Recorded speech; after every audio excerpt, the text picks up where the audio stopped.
Hey guys, what is up? This is Philbo, and we are looking at the Spread Shot Thorns arrow build in Undecember. This build is going to use Spread Shot. You will be shooting arrows out in a huge frontal cone, making this an excellent skill for farming and clearing out big packs of mobs. And then we will be using Thorn Explosion. So while Spread Shot does a fantastic job of clearing, it does not have the highest damage. So Thorn Explosion is going to fill in that gap for us, and it does an incredible amount of damage. Thorn Explosion is going to activate in a small area on the field. Thorns will come up from it and then finish off with a very large thorn, dealing massive amounts of damage. So if you're looking for a really good physical bow skill that kind of does everything, this is the build for you. Now I have to put this in there. If you are interested in checking out some other builds, I have a playlist that is full of other builds, and that link is in the description. But enough of the overview, let's go ahead and jump into the build. All right, so we are looking at Spread Shot. As we said earlier, Spread Shot is going to fire a bunch of arrows in a frontal cone and cover a good bit of the field. So this is what it looks like base, but as you increase your projectiles, you're going to be shooting out a lot more arrows. This is more like what you're going to see as the build progresses. Spread Shot is going to have a 5% base speed amplification by default. At the legendary level, we will get 9 arrows, so quite a bit of arrows here. Then we've got physical damage. The projectile speed is very, very fast. So bow abilities tend to be very fast traveling. This one is no exception. And then for awakenings, what we will do is we will be going for source. Source is going to add projectile damage amplification per 1 additional projectile. So we are going to look to try and increase our projectiles as much as possible. One way we can do that is with the multi-shot link rune. So we will talk a little bit about that later. Moving on, we have Thorn Explosion. Thorn Explosion has an area of effect placed on the ground. Small thorns appear and damage the enemy, and it's followed by one very large thorn. So the first thorn attack that we have is going to have an explosion interval or a thorn interval every 0.3 seconds, 3 times. So after 3 of these have happened, the second thorn attack will occur. Takes a little bit for all the damage to accumulate, but the sheer amount of damage you get from this skill is worth the wait. For awakenings, what we are going to do is go for source. Source gives us 2 lines of damage amplification, making this the strongest awakening for Thorn Explosion. So Spread Shot does a fantastic job of clearing mobs. Thorn Explosion's job in this build is to primarily just add as much damage as we can. So that is why we're going with source. For movement skills, we're going to be going with roll. We get 2 max use counts by default, which is great, and it has a very, very low cooldown. I also like to run Trick Shot for a second movement skill. At the legendary level, you will get 2 max use counts. So it makes getting around the field very quick. For our attack enhance, we will be using Marksman. Marksman gives us a boost in hit rate, projectile damage amplification, and it's also going to add a pierce count. This +1 is going to allow us to pierce through one enemy and hit an enemy behind the initial enemy. For our defense enhance, we will be using Tenacious Regeneration. This is going to give us a nice recovery of our maximum HP, so this acts a lot like an additional health potion. And then we get HP regeneration per second, like a really big bump on that for the duration. For our attack enhance, we are going to be going with Sealed Critical Chance. You're going to want to use this if you are not crit capped. If you are crit capped, switch to Sealed Condensed Destruction. Finally, we are going to be using Illusion Arrow. Illusion Arrow is a toggle ability, so you can turn this on or off and it just automatically fires. And what we'll be doing is converting this to lightning. I'll tell you how we do that in just a second here. The reason we are going to do this is because we are going to be using Illusion Arrow to apply the shock debuff for us. This build is a physical build, so we don't have a means to do it. Illusion Arrow fills in that gap. As we attack with our projectiles, Illusion Arrows will fire, and you kind of see what it looks like here. As you're firing, these small little arrows will pop up and kind of hit the target that you're firing at. And the way that we're going to use this to apply the shock debuff here is we have to take our illusion arrow and convert it to lightning damage with this rune here.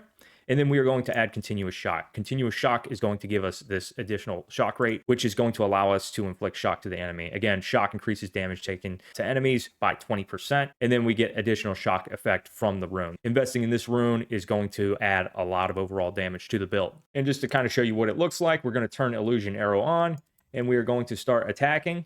And you're going to see these like little arrows just kind of spawn and hit your target. And you'll see occasionally up here, the shock debuff will be applied. This is going to help us burn down single targets much, much quicker. So I highly recommend running this in this build. For link runes, what we will be going with is multi-shot. We are going to want to add projectiles to this. Again, Spread Shot has the Awakening that adds projectile damage amplification per 1 additional projectile. So this is going to help us get additional damage amplification and increase our projectiles at the same time. So this will help us out with our farm and add good damage at the same time. Quick Attack is going to be a fantastic rune to use, as it will increase our attack speed significantly until you get to your attack speed cap. So use this one. We're also going to use additional physical damage to get a nice boost to our flat physical damage and physical damage amplification. We're also going to use amplify physical projectile damage to get a big boost to physical damage amp and a slight boost to our damage flat there. And then finally, we are going to be using piercing.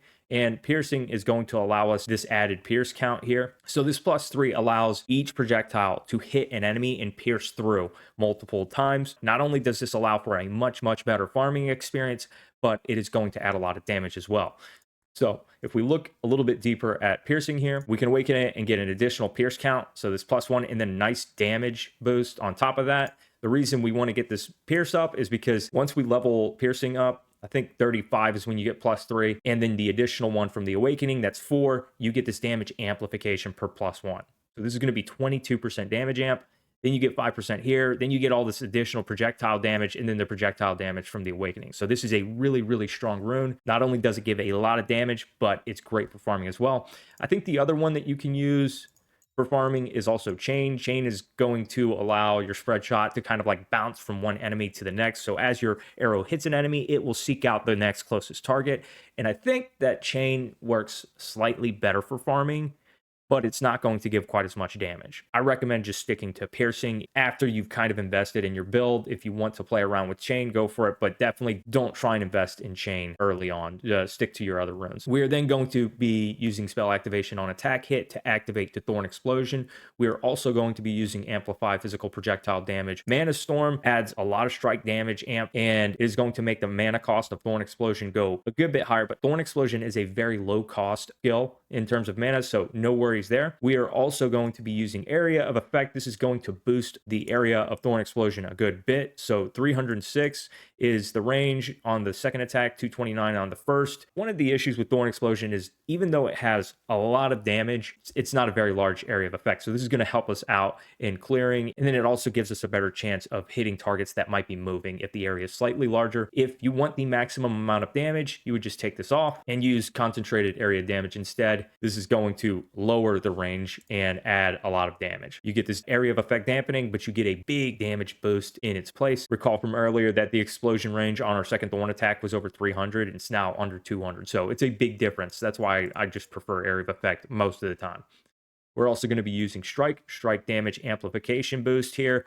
We get this attack speed dampening, but it doesn't matter because this is our activated skill, so it has no effect, and this is why we use strike on the activated skill almost always. We're also going to be using lower armor. Lower armor is going to lower the enemy's armor per stack. So at the legendary level, this can stack up to 6 times. It's also going to increase the physical damage taken. Sooner rather than later, you're going to want to awaken this to Origin. This does lower the effect from lower armor a little bit, but we get 4 additional lower armor stacks in its place. So this makes up for this lowering of the armor effect, and the +4 is going to make our Thorn Explosion do more damage since we get the damage taken amp per stack. So that's why we do that. Now, some alternative runes. Find Weakness is a really great link rune to use if you are not crit capped. This one is going to give you a lot of damage. I also like Slaughter as an early rune if you have good crit rate, but your crit damage is very low. This starts to fall off once your crit damage starts increasing more. I also really like the Confidence rune. Confidence is fantastic if you've hit attack speed cap, and Quick Attack is actually putting you over the attack speed cap. This one will allow you to drop your attack speed a little bit compared to Quick Attack, but it adds a lot of damage on top of it. This is provided you are 80% or more health points. So keep that in mind. But most of the time when we are farming, we stay above 80% health. Finally, I think Mana Storm is also a really great option that you can throw on Spread Shot if you can maintain the mana. This is a really good one. Now for the Zodiac Stats, what you're going to want to do is have enough dexterity to run Spread Shot. You want enough strength to run Thorn Explosion. And as far as intelligence goes, you don't have to really put anything into it. However, once you get to the point where you have an abundance of stats, you can try and bump this up to 200. And the reason you'd want to do that is because you can get these nodes here in maggot, this 40% damage if strength, dex, and int is 200 or more. So you'd need 200 int for that. And then also for this projectile damage node here. Both of our skills use the projectile tag. This would affect them. And then I also grabbed this 30% area damage node for Thorn Explosion because Thorn Explosion does so much damage. It's kind of worth it in my opinion. If you're struggling to get all of those stats though, don't worry about putting anything in intelligence. Just pump the rest into strength to get the additional armor and health points. As far as the Zodiac traits go, what I'm going to show you is what I'm using, and you can use this as a guideline, but you don't have to follow it exactly. This is just for ideas. So in the first tree, I am grabbing these points here. This is an attack-based skill, so we will be using damage upon attack and attack speed. Look for those in our Zodiac. 3, 2, we are going to grab these points here. I'm focusing on the armor part of the second Zodiac tree to get our armor up closer to cap of 75%. Once you've hit cap, you can swap on off to the dodge tree, fill in, and try and increase your dodge rate. Tree 3, I'm grabbing all these points. I'm throwing this extra point here into some health. Tree 4, I'm taking all these points. Again, I'm grabbing the armor to get up closer to armor cap and grab the resistance that you need the most.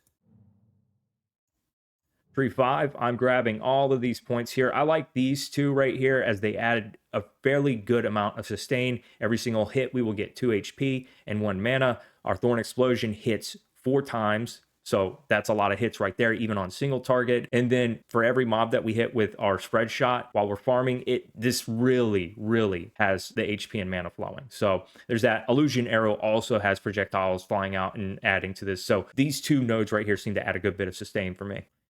In tree 6, I'm grabbing all these points here, grabbing attack speed and attack critical damage. Tree 7, we are grabbing all of these points here that we talked about earlier. I'm also grabbing all of these points here. I like these 4 points to boost up the area of effect on my Thorn Explosion. As we mentioned earlier, Thorn Explosion has a smaller area of effect, so I'm just using this to try and boost it. However, note that these are kind of optional. You don't have to use these. Tree 8, I'm grabbing all these points here. Bow is considered two-handed weapon, so this is the one we go with here in Plague. I'm also grabbing these 5 points here in Farmer for additional health points. And in Tree 8, I'm coming down here grabbing Time of the Hunt for damage amplification. And these 3 points are I just threw them here, but detect prey, additional crit rate, and chance for movement speed increase is kind of nice. And then I just added the additional health points here. Now, as far as our specialization goes, we're going with Dawn. We will be coming up here, grabbing Uplift to get attack speed and damage upon attack increases, and then the strike damage amplification. We will also be coming down here and getting Convert Mana. Convert Mana is how we sustain mana in this build. This will take some of our health and convert it to mana. We need a little bit of health sustain in this build, so I recommend getting some HP Absorb on your weapon or in your Lacrima. We do have some from Tree 5. This 2 HP on every hit is nice. And then in the third tree of our specialization, we get some HP Absorb on hit. So we have a little bit even without any HP Absorb on our gear. And then we'll grab this attack speed amplification and resource cost dampening. Tree 2, we're going into Hail here, grabbing Tempest. This gives us attack speed boost, movement speed boost while we're moving. If you go idle for 1 or more seconds, you'll get damage increase of 100%, and then we'll have damage taken dampened by 10%. You'll get a little bit more defensive if you stand still. You probably still don't want to stand still most of the time. We're also going to grab this 8% strike amplification.